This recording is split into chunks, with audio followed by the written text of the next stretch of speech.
একটি ছোট্ট শহরে রাহুল নামে এক কিশোর বাস করত। সে অত্যন্ত মেধাবী, কিন্তু দারিদ্র্যের কঠিন বাস্তবতার ভিতরে সে বড় হচ্ছিল। তার শহরের কেন্দ্রস্থলে ছিল একটিই সেতু, যা একদিন আকস্মিকভাবে ভেঙে পড়ে।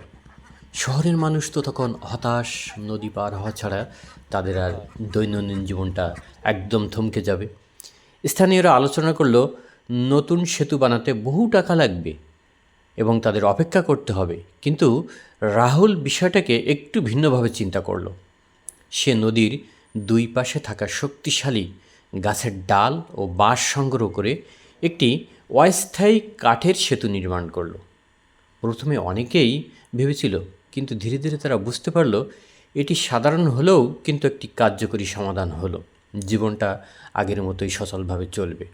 তার এই সৃজনশীল উদ্যোগ দেখে শহরের প্রশাসন তার চিন্তাধারাকে গুরুত্ব দিয়ে একটি স্থায়ী ও শক্তিশালী সেতু নির্মাণের উদ্যোগ নেয়। রাহুলের সাহসী ভাবনা প্রমাণ করল সমস্যার সমাধান শুধু অপেক্ষায় নয়, ভিন্নভাবে চিন্তা করার মধ্যেই লুকিয়ে থাকে।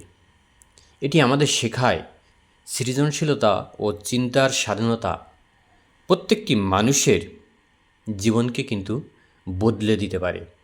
তাহলে গল্প থেকে আমরা বুঝলাম সৃজনশীলতা এবং চিন্তার স্বাধীনতা মানুষের জীবনকে একটা পরিবর্তন এনে দিতে পারে, মানুষের জীবনকে বদলে দিতে পারে। ধন্যবাদ। গল্পটি ভালো লাগলে অবশ্যই কমেন্ট এবং শেয়ার করে পাশে থাকবেন।